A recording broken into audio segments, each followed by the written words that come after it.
Hello everyone, this side Saloni from संत कबीर विद्यापीठ। स्वागत है आपका हमारे यूट्यूब चैनल पर, जहां पर आप लगातार बने हुए हैं।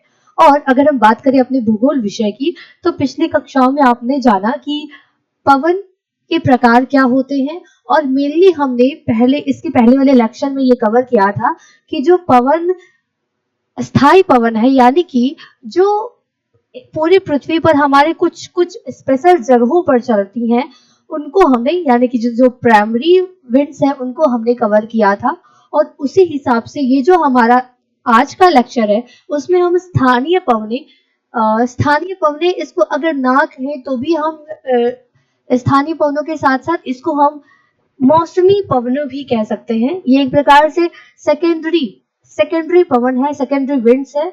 क्या है? सेकेंडरी विंड्स है ये। और ये इसका जो मेनली काम होता है वो मौसम अनुसार होता है, टेम्परेचर के अनुसार होता है। ये इस पर बहुत ही ज्यादा प्रभाव डालता है, बहुत ही ज्यादा प्रभाव डालता है मौसम। तो मेनली आज के लेक्चर में हम जितने भी पवनों को कवर करने वाले हैं, वो सभी मौसम पर आधारित ही रहेंगे। और आने वाले लेक्चर में हम किसी स्पेशल रीजन के अनुसार, मतलब कोई ऐसी जगह है, कोई ऐसा प्लेस है, उसके फेमस हवा के बारे में, पवन के बारे में हम पढ़ेंगे। ये चीजें हम धीरे धीरे कवर करेंगे। अब अगर एग्जाम्पल में हम आपको बताएं तो जो पवन हमारे नॉर्थ इंडिया में चलती है, जरूरी नहीं है वही पवन हमारे साउथ इंडिया में भी चले। और उसी प्रकार से पूरे विश्व पटल में हम देखेंगे कि कौन सी पवन किस जगह पर चलती है। तो आने वाले लेक्चर भी बहुत ही अच्छा होने वाला है, और ये भी बहुत ही अच्छा होने वाला है। थोड़ा सा लॉजिकल है, बट मैं ट्राई करूंगी कि आप बहुत ही इजिली वे में इसको समझ पाए। तो आज का जो हमारा लेक्चर है, यानी कि जो स्थानीय पवने, हम ना गए तो एक तरह से कह सकते हैं कि स्थानीय पवने भी तो है, पर ये सेकेंडरी पवने हैं जो कि मानसून पर आधारित है, मौसम पर आधारित है, एक स्पेशल मौसम में ये चलती है। तो उसी क्रम में जो हम पहला देखेंगे वो ये देखेंगे कि दैनिक स्थानीय पवन, यानी कि ऐसी पवन जो दिन में चलती है, ऐसी पवन जो दिन में चलती है। दिन और रात्रि में तापमान और वायु दाब में बहुत ही ज्यादा परिवर्तन होता है, और इसी के आधार पर इस पवन को हम डिफाइन करते हैं। अब अगर हम कहें तो जब दिन में स्थल मंडल पर सूर्य का ताप बहुत ही तेजी से पड़ता है और स्थल बहुत ही ज्यादा गर्म हो जाता है, और इसको ठंडा, ये जो हमारा स्थल है, इसको गर्म होने में भी कम टाइम लगता है और ठंडा होने में भी कम टाइम लगता है। और उसी के कंपेयर में अगर हम देखें, चाहे कोई समुद्र ही क्यों ना हो या फिर कोई नदी हो, कोई भी जल तंत्र हो, कोई भी जल तंत्र हो, चाहे वो झील हो सकता है, चाहे वो तालाब हो सकता है, मेनली जितने भी जल तंत्र हमारे पूरे पृथ्वी पर पाए जाते हैं, हम सबको इसमें कंक्लूड कर रहे हैं। तो जो भी जल तंत्र होंगे वो स्थल की तुलना में वो थोड़ा सा ज्यादा समय में गर्म होंगे और ज्यादा समय में ठंडे भी होंगे। तो इसका बहुत प्रभाव पड़ता है, इसका बहुत ही ज्यादा प्रभाव पड़ता है। जब वायुदाब कम रहेगा तो तापमान ज्यादा रहेगा, तो वहां पे जो स्थानीय पवनें चल रही होती हैं वो उसी अनुसार चलेंगी। जैसे कि इस एग्जांपल में आप देख सकते हैं, मान लीजिए ये कोई भी ठंडा स्थान है। ठंडे स्थान के रूप में हम कह सकते हैं कि ये कोई जल तंत्र है, और ये हमारा लो प्रेशर वाला, यानी कि हमारा स्थल है। अब लो प्रेशर यहाँ पे कैसे हुआ, ये भी आपको समझ में तो आ ही रहा होगा, क्योंकि पिछली क्लासेस में हमने ये चीज देखा था कि जहां पर भी तापमान हाई रहेगा वहां पर प्रेशर जो है वो लो रहेगा, यानी कि टेम्परेचर हाई होने पर प्रेशर लो होएगा। तो जहां पर भी लो प्रेशर होगा, हम ये भी जानते हैं कि हमारा जो एयर है वो मोशन किस प्रकार से करता है, वो high pressure to low pressure में मोशन करता है, high pressure to low pressure में वो मोशन करता है। तो हमारा कोई भी जल तंत्र है वहां पर क्योंकि ये जो जल तंत्र है वो इसकी तुलना में ज्यादा से ज्यादा जल्दी गर्म नहीं होगा। तो अभी क्या है, प्रेजेंट टाइम में ये कूल है, ये ठंडा है इसकी तुलना में। और हमारा स्थल जो है वो पूरी तरह से गर्म हो चुका है, और ये गर्म है तो यहाँ पर कौन सा प्रेशर क्रिएट हो रहा है, यहाँ पे लो प्रेशर क्रिएट हो रहा है। और ये जो हमारा कूल एरिया है, यानी कि जो कोई भी जल तंत्र है, वहां पर हाई प्रेशर है। तो हमारा जो विंड्स है वो मोशन किस प्रकार से करेगा, वो high pressure to low pressure चलेगा। तो ये जो हम दिन की बात करें तो दिन में जो भी पवनें चलती हैं वो कोई भी जल तंत्र से लेकर के ठंडे हमारे स्थल पर चलती है, या सीधे हम रूप में अगर ये कहें कि high pressure to low pressure में हमारे दिन में हवाएं चला करती हैं। और ये मैक्सिमम सभी प्लेसेस के लिए है, किसी पर्टिकुलर एक प्लेस के लिए नहीं है। इसी के क्रम में अगर हम दूसरे समीर को यानी कि दूसरे पवन के बारे में अगर पढ़े जो कि एक मौसम पर आधारित है, तो वो है सागर और स्थल समीर। सागर और स्थल समीर, ये पवन जो होते हैं वो तटीय भागों में प्रवाहित होते हैं।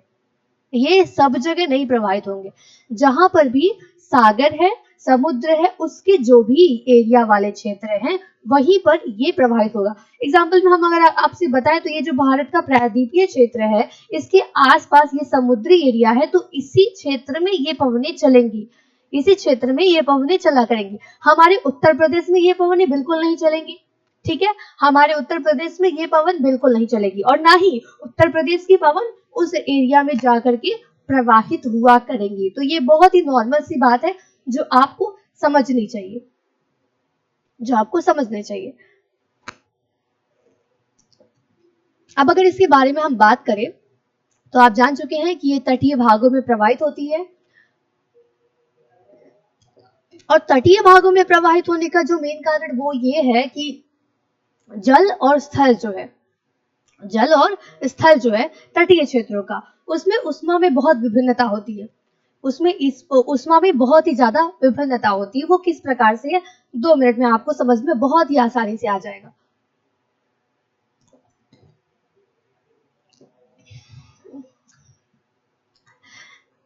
देखते हैं, अगर हम बात करें दिन की अगर हम बात करें तो दिन में ऐसा होता है कि जो हमारा स्थल होता है, ये हम बात सिर्फ तटीय भागों की कर रहे हैं, तटीय भाग के क्षेत्रों की कर रहे हैं। जो हमारा स्थल भाग है वहां पर निम्न वायुदाब क्रिएट होता है। अब आप सोच रहे होंगे कि निम्न वायुदाब कहाँ से क्रिएट हो रहा है दिन में, तो मैंने आपके दिमाग में ये बातें भर दी हैं कभी से, मतलब आप पिछले 3-4 लेक्चर से मैंने आपको बार बार एक ही बात रटवाया है कि जब तापमान हाई होगा तो वहां पर प्रेशर लो होएगा।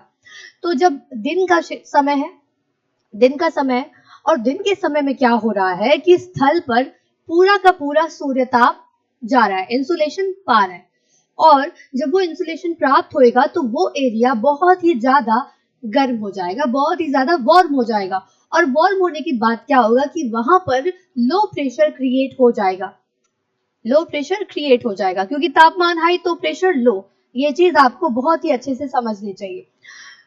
और जो हमारा सागर है वहां पर हाई प्रेशर क्रिएट होगा, जो हमारा समुद्री एरिया है वहां पर हाई प्रेशर क्रिएट होगा, और वहां पर हाई प्रेशर क्यों क्रिएट होगा, क्योंकि वहां पर तापमान बहुत ही कम है, क्योंकि जो हमारा जल है उसको बहुत ही ज्यादा टाइम लगता है गर्म होने में। तो जिस तुलना में हम स्थल जल्दी गर्म हो जाएगा, उस तुलना में ये हमारा सागर नहीं गर्म हो पाएगा। तो सागर में क्या हो जाएगा, सागर में हाई प्रेशर क्रिएट हो जाएगा, और हमारी पवन की एक बहुत ही अच्छी विशेषता वो ये है कि वो high pressure to low pressure में मोशन करती है, गति करती है। तो दिन में क्या होता है कि जो दिन में क्या होता है कि दिन में स्थलीय समीर बहती है। कौन सी समीर बहती है, स्थलीय समीर बहती है, स्थलीय समीर बहती है। एक सेकेंड, नहीं, दिन में स्थलीय समीर नहीं बहती, high pressure to low pressure बहता है ना, तो दिन में सागरीय समीर बहती है, सागर समीर बहती है दिन में, जो कि तटीय भाग के क्षेत्र है। और अगर हम रात्रि की बात करें तो रात्रि में क्या होता है कि रात्रि में हमारा स्थल है वो बहुत ही जल्दी ठंडा हो जाता है, बहुत ही जल्दी ठंडा हो जाता है। तो वहां पर क्या क्रिएट होता है, वहां पर हाई प्रेशर क्रिएट होता है, क्योंकि तापमान वहां पर लो हो चुका है, तापमान वहां पर कम हो चुका है, तो प्रेशर वहां पर हाई क्रिएट होगा। उसी प्रकार से जो हमारा सागर है वहां पर सागर का रात्रि के टाइम में क्या होता है कि वो जितना भी उसको दिन भर में पूरी गर्माहट प्राप्त हुई है उसको वो वापस रात्रि में भेजता है, लेकिन उसको ना जैसे वो दिन में गर्म होने में काफी लंबा टाइम लेता है, उसी प्रकार से वो रात्रि में ठंडा होने में भी बहुत ही ज्यादा टाइम लेता है, ठंडा होने में भी वो बहुत ही ज्यादा टाइम लेता है। अभी भी वो स्थल की तुलना में वो अभी भी गर्म है, स्थल की तुलना में अभी भी वो गर्म है, तो इसलिए यहाँ पे लो प्रेशर क्रिएट होता है सागर में। और हमारे पवन की एक गुणवत्ता है कि वो high pressure to low pressure जाएगा, तो रात्रि के समय में high pressure to low pressure जाएगा, अगर लो प्रेशर अगर जाएगा तो आप बताइए रात्रि में कौन सी समीर बहेगी? रात्रि में बहेगी स्थल समीर। रात्रि में बहेगी स्थल समीर, यानी कि स्थल की सारी हवाएं समुद्री एरिया में जाएंगी। अब जैसे कि आप दिन में कभी जाते हो समुद्री एरिया में तो आपको महसूस होता है कि सागर से ठंडी ठंडी हवाएं आ रही है। दिन में ऐसा होता है। दिन में ऐसा क्यों होता है? क्योंकि वो सागरीय समीर बह रही होती, सागरीय समीर चल रही होती है, इसलिए हम समुद्री एरिया में जब भी जाते हैं तो हमें बहुत ही ठंडी ठंडी हवाएं महसूस होती है। एक चीज जो आपको यहाँ पे बहुत ही ज्यादा मतलब नोट करने वाली चीज वो ये है कि जो सागर समीर है, सागर समीर जो है, जो कि दिन में चलती है, मैंने आपको बताया है, वो सागर समीर दिन के 10 से 11 बजे से लेकर के रात्रि के 8 बजे के बीच में चलती है। ये बात आप याद रखना, जो सागर समीर है वो कब से कब तक बहती है? 10 से 11 बजे के बीच से लेकर के वो बहती है 8 बजे रात्रि तक। और जो हमारे स्थल समीर है वो 8 बजे से लेकर के 9 बजे की रात्रि से लेकर के सुबह के 7 से 8 बजे तक चलती है स्थल समीर। ये चीज आप समझ चुके हैं। और अगर हम कंपेयर करें कि सागर समीर बहुत ही ज्यादा स्ट्रॉन्ग है या फिर स्थल समीर बहुत ही ज्यादा स्ट्रॉन्ग है, तो हमारी जो सागर समीर है वो बहुत ही ज्यादा स्ट्रॉन्ग है कंपेयर टू स्थल समीर में। ऐसा इसलिए भी कह सकते हैं क्योंकि हमारी जो स्थल है उसको समुद्र तक जाने में काफी सारी अड़चने आती है। कोई बिल्डिंग्स आ गई, कोई पेड़ आ गया, कभी कुछ आ गया, तो वो वहीं पे थोड़ी सी वीक हो जाती है। मतलब जब वो बहना स्टार्ट होती है, जब वो चलना स्टार्ट करती है, तभी वो थोड़ी सी वीक हो जाती है। लेकिन हमारा सागर जो है उसको कोई अड़चने नहीं आती है, मतलब अधिकतर देखा जाता है कि कोई अड़चन नहीं आती है। इसकी वजह से उसका जो स्टार्टिंग है वही बहुत स्ट्रांग हो जाता है और इस वजह से वो बहुत ही ज्यादा स्ट्रांग मानी जाती है। अब आइए इसको फिगर से समझते हैं। फिगर से, क्योंकि मैंने आपको अभी तो मोटे मोटे में बहुत ही अच्छे से समझा दिया। ये चीज जान लेते हैं कि अब देखो डे टाइम में क्या हो रहा है कि इंसुलेशन प्राप्त हो रहा है, वार्म एयर ऊपर उठ रही है और ये जा रही है समुद्र की ओर, और समुद्र की तरफ से ठंडी हवाएं बहती हुई स्थल पर आ रही हैं। ये चीजें आप देख चुके हैं। और इसी प्रकार से रात्रि के टाइम में क्या होता है कि जो स्थल है, स्थल से ठंडी हवाएं बहती हैं और सागर से गर्म हवाएं रात्रि में चलती हैं। ये चीजें आप समझ चुके हैं। अब अगर हम एक चीज आपको बताना चाहें कि इसके फायदे क्या है, इसके महत्व क्या है, इसके महत्व के रूप में हम ये देखते हैं कि जो मछुआरे हैं, मछुआरे क्या करते हैं? मछुआरे दिन के टाइम में वो क्या करते हैं कि वो समुद्र में जाते हैं और शाम होते होते वापस आ जाते हैं, शाम होते होते वापस आ जाते हैं। तो ये जो हवाएं हैं वो उनको काफी मदद देती हैं उनके नावों को जाने में, क्योंकि आप जान रहे हैं कि एक अच्छी हवा बहुत ही ज्यादा प्रभाव डालती है जलयानों के जाने से। तो मछुआरों को इन हवाओं से बहुत ही ज्यादा मदद मिलती है। साथ ही साथ अगर हम एक और बात बताएं तो तटीय भागों का इस मौसम पर बहुत ही ज्यादा प्रभाव पड़ता है। जो भी हमारे तटीय भाग है, तटीय क्षेत्र है हमारे, अब अगर हम एग्जाम्पल में कहें आपसे तो हमारा जो मुंबई है वो ऐसा क्षेत्र है, महाराष्ट्र के भी कुछ ऐसे भाग है जो तटीय क्षेत्र में ऐसे हैं कि उन स्थानों पर जो मौसम है वो 12 महीने लगभग एक समान रहता है। तो इन्हीं हवाओं की वजह से वो चीजें बहुत ही ज्यादा इम्पैक्ट डालती हैं और वहां पर मौसम जो है वो बहुत ही संतुलन बनाए हुए रहता है। उम्मीद है कि आपको ये चीजें बहुत ही अच्छे से समझ में आ रही होंगी। अभी जो हम जानते हैं वो क्या है? अभी तक हमने क्या समझा? जो दिन में हवाएं बहती हैं और साथ ही साथ जो हमारे तटीय क्षेत्रों में हवाएं बहती हैं उनके बारे में हमने समझा। अब हमारा जो ये पॉइंट है वो ये है कि जो पर्वत और घाटियों में जो हवाएं बहती हैं वो किस प्रकार से काम करती हैं। जो पर्वतों और घाटियों में चलती हैं, तो इनमें हम घाटी समीर को एक नाम देते हैं एनाबेटिक। इंग्लिश नाम इसलिए याद करना बहुत जरूरी है क्योंकि किसी भी पेपर में इंग्लिश वर्ड ज्यादा आता है और हिंदी वर्ड कम आता है थोड़ा। और पर्वतीय समीर को हम केटाबेटिक के नाम से जानते हैं, केटाबेटिक के नाम से जानते हैं। ये तो खैर अभी आपको उतने अच्छे समझ में नहीं आएगा, मैं अभी बताती हूँ। अगर हम बात करें डे टाइम की, डे टाइम की अगर हम आपसे बात करें तो डे टाइम में क्या होता है कि ये थोड़ा सा लॉजिकल है, इसको बहुत ही इत्मीनान से समझने की जरूरत है। तो मान लो ये एक पर्वतीय क्षेत्र है, ये एक पर्वतीय क्षेत्र है। यहाँ पे क्या हो रहा है कि ये जो हमारा ऊपर का क्षेत्र है, ऊपर का क्षेत्र है, तो जाहिर सी बात है जो ऊपर का क्षेत्र है उसको धूप ज्यादा मिल रही होगी, उसको सूर्यताप ज्यादा प्राप्त होगा कंपेयर टू इसके, कंपेयर टू नीचे वाला जो भाग है। सबसे पहले किसको मिलेगा? सबसे पहले उसको जो ऊपरी वाला सिरा है उस पे ही ज्यादा से ज्यादा मात्रा में सूर्यताप प्राप्त होएगा। तो जब यहाँ पर हाई टेम्परेचर रहेगा तो आपको मैंने क्या बताया था कि जब हाई टेम्परेचर रहे तो प्रेशर क्या रहेगा? प्रेशर लो रहेगा, प्रेशर लो रहेगा। और उसी प्रकार से इस सिरे में भी लगभग वही चीजें देखने को मिलती है। हम बात करें घाटियों की, तो यहाँ पे ऐसा क्या होता है कि जो हमारा मिडिल का पार्ट है, यानी कि जो घाटी वाला क्षेत्र होता है, वहां पर टेम्परेचर जो है वो थोड़ा कम रहता है कंपेयर टू ऊपरी सिरा के। और यहाँ पर जब टेम्परेचर कम है तो मैंने आपको बताया था टेम्परेचर कम रहेगा तो प्रेशर क्या रहेगा? Low temperature high pressure. तो यहाँ पर हाई प्रेशर क्रिएट हो जाता है। और पवन की एक बहुत ही अच्छी खासियत वो ये है कि वो high pressure to low pressure move करता है। तो यहाँ पर डे टाइम में क्या होता है? डे टाइम में ये होता है कि ये जो प्रेशर है, डे टाइम में ये होता है कि जो यहाँ से पवन पवन ऊपर उठते हैं और ऊपरी पर्वतों तक जाती है, पर्वतों तक वापस जाती है। तो यहाँ घाटियों से बहती है पवन पर्वतों की ओर नीचे से। जब भी आप कहीं जाते हैं किसी पर्वत क्षेत्र में, अगर हम छोटा मोटा बात बताएं आपसे, तो वैष्णो देवी भी अगर आप जाएं तो आपको महसूस होगा दिन के टाइम में आपको हवाएं नीचे से ऊपर चलती हुई प्रतीत होती है, नीचे से ऊपर चलती हुई प्रतीत होती है। खैर ये वैष्णो देवी की बात नहीं है, बहुत बड़े बड़े अगर पर्वतों की हम बात करें तो वहां पर ऐसा ज्यादा से ज्यादा फील होता है। तो ये चीज आप अपने दिमाग में बैठाई रहिए कि दिन के टाइम में क्या होता है। दिन के टाइम में जो हमारी हवाएं हैं वो नीचे से ऊपर की ओर चलती हैं। अब इसका क्या महत्व होता है?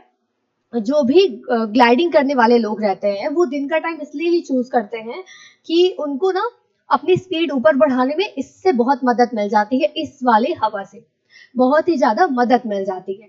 ठीक उसी प्रकार से जो साइकिलिंग करते हैं पर्वतीय क्षेत्रों में उनको इसका बहुत ही ज्यादा विरोध सहना पड़ता है, क्योंकि उसमें क्या होता है जब वो साइकिलिंग कर रहे हैं ऊपर से नीचे आने में और नीचे से हवा चल रही है, इससे उनको विरोध उत्पन्न होता है जिसकी वजह से थोड़ा सा डिस्टरबेंस क्रिएट हो जाता है।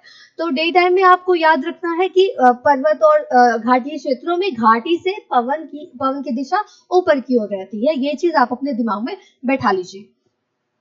ठीक उसी प्रकार से अगर हम नाइट टाइम की बात करें तो, नाइट टाइम की अगर हम बात करें तो नाइट टाइम की अगर हम बात करें तो ऊपरी सिरा में जब बहुत ही ज्यादा उसको इंसुलेशन प्राप्त हुआ था तो वो धीरे धीरे उसको ऊपर भेजने का कोशिश कर रहा है।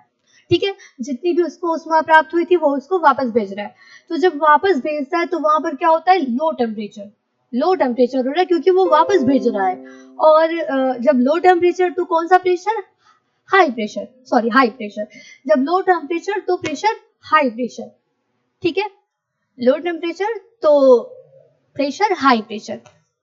ठीक उसी प्रकार से यहाँ पर क्योंकि ये जो क्षेत्र होता है घाटी वाला क्षेत्र जो होता है वो क्या करता है, उसको ना पूरी तरह से वो अपने सूर्यताप को वापस नहीं भेज पाता है कंपेयर टू ऊपर वाले सिरा के। ये जो है वो अपना पूरा इंसुलेशन नहीं भेज पाता है। तो यहाँ पर क्या क्रिएट होता है? यहाँ पर उसकी तुलना में हाई टेम्परेचर क्रिएट होता है। और हाई टेम्परेचर जब क्रिएट होगा तो प्रेशर कौन सा रहेगा? Low pressure. तो हमारे अवन की एक बहुत ही अच्छी खासियत वो ये है कि वो high pressure to low pressure movement करता है। तो अभी क्या होगा? पर्वतों से घाटियों की ओर नाइट टाइम में पवन चलेगी, पर्वतों से घाटियों की ओर नाइट टाइम में पवनें चलेंगी। इसका एक बहुत ही बड़ा इम्पैक्ट पड़ता है उन लोगों के ऊपर जो लोग नीचे अब देखो घाटियों के टाइम में क्या होता है कि लोग ना घाटियों के बीच में अपना घर नहीं बनाते, वो हमेशा ढलानों पर बनाते हैं। ये जो पर्वत है, ये जो पर्वत श्रृंखला है, मान लो ये कोई पर्वत है, पर्वत का ढलान है, तो लोग कभी भी मान लो ये भी पर्वत का क्षेत्र है, तो लोग कभी भी यहाँ पर अपना घर नहीं बनाना चाहेंगे। वो हमेशा या तो यहाँ बनाएंगे या तो यहाँ बनाएंगे। पर यहाँ घर बनाने से वो अक्सर बचते हैं। और वो ऐसा क्यों होता है? क्योंकि जब रात्रि के समय में बहुत ही ठंडा मौसम हो जाता है तो यहाँ पर पाला पड़ने की बहुत ही ज़्यादा संभावना बन जाती है, क्योंकि यहाँ से ठंडी-ठंडी हवाएँ आती हैं और यहाँ पे आकर के जम जाती हैं, यहाँ पे आके रुक जाती हैं, तो यहाँ पर जो मौसम होता है वो बहुत ही ज़्यादा ठंडा हो जाता है। तो चाहे आप वहाँ पे खेती करोगे तो भी वो जम जाएगा, या फिर आप रहना चाहोगे तो भी आपके लिए बहुत ही ज़्यादा मुश्किलात पैदा कर देगी। तो अक्सर लोग यहाँ पे रहना ज़्यादा बेहतर समझते हैं। ठीक है, अब अगर एग्जाम्पल में हम आपको बताना चाहें तो अल्पास पर्वत श्रेणियां इसकी बहुत ही ज्यादा अच्छी एग्जाम्पल है। हमारा जो हिमालय क्षेत्र है वो भी इसका बहुत ही ज्यादा अच्छा एग्जाम्पल है। एंडीज पर्वत श्रृंखलाएं भी इसका बहुत ही ज्यादा अच्छा एग्जाम्पल है। अब हम अगर इसके कंपेयर में बताएं तो घाटीय समीर जो भी है, घाटी समीर वो ज्यादा सशक्त होती है पर्वतीय समीर के तुलना में। ठीक है, अब एक और एग्जाम्पल मैं आपको बताना चाहूंगी कि हमारा जो भी कैलिफोर्निया की बात करते हैं। कैलिफोर्निया में क्या है कि घाटियों से कभी-कभी घाटियों में आग लग जाती है। तो इसी वार्म हवा के चलने की वजह से कभी-कभी आग लग जाती है बहुत ही ज़्यादा, और कभी-कभी बर्फ बहुत ज़्यादा पड़ता है तो इसका बहुत ही ज़्यादा इम्पैक्ट पड़ता है। एक चीज़ मैं आपको बताना ये चीज़ भूल गई कि ये जो है, ये जो दिन की स्थिति है, दिन की स्थिति ये है, कभी-कभी ऐसा होता है कि यहाँ से जब ठंडी हवाएं चल रही होती है ऊपर की ओर तो वो फॉग बनाती है, मतलब रुई की तरह एकदम ऐसा नॉर्मल हम जो देखते हैं बादल उस प्रकार से बादल वो नहीं बनाती है पर्वतीय क्षेत्र में। पर्वतीय क्षेत्रों में आप देखेंगे कि रुई के कई सारे गुच्छे एक साथ जोड़ दिए गए हैं। फॉग इस प्रकार से रहते हैं कि लगता है कि रुई रख दिया गया है। तो ये चीजें होती हैं वहां पर इन्हीं समीर की वजह से। तो ये तो थी हमारी आज की क्लास जिसमें आपने घाटी समीर और पर्वतीय समीर, स्थल समीर, समुद्री समीर और दिन के समय में कौन सी हवाएं चलती हैं किस प्रकार से, इसके बारे में आपने बहुत ही अच्छे से अध्ययन किया और मेरा भी बहुत ही अच्छा प्रयास रहा कि मैं आपको बहुत ही इजीली समझा पाऊँ। आने वाली क्लासेस में हम ये देखेंगे कि ऐसे कौन स्पेशल रीजन में एक स्पेशल जगह पे, प्लेसेस पे कौन कौन सी हवाएं चलती हैं, कौन कौन सी एक एग्जाम्पल में जैसे कि लू, उसके बारे में भी आपको बहुत ही अच्छे से डिटेल में समझाया जाएगा। तो आने वाली क्लास को भी आप मिस ना करें बिल्कुल भी। और अगर आपने इस लेक्चर को पहली बार देख रहे हैं तो मेरी रिक्वेस्ट है कि आप ये जो क्लाइमेटोलॉजी जहाँ से स्टार्ट हुआ है वहां से वापस से प्ले करो, क्योंकि अगर फिजिकल ज्योग्राफी होता तो वो हम अलग अलग टॉपिक वाइज स्टार्ट करते हैं, वो एक दूसरे से उतना नहीं जुड़ा रहता है। लेकिन जो हमारा क्लाइमेटोलॉजी है ना वो पिछले लेक्चर से हमेशा जुड़ा रहता है। तो आप ये कोशिश करो कि आप पिछला लेक्चर भी जाकर के कवर कर लो और आने वाली क्लासेस में भी लगातार बने रहो। तो ये तो थी हमारी आज की क्लास। इतना धैर्य पूर्वक सुनने के लिए थैंक यू। मिलते हैं नेक्स्ट क्लासेस में, तब तक के लिए बने रहिए संत कबीर विद्यापीठ के ऑफिशियल यूट्यूब चैनल के साथ।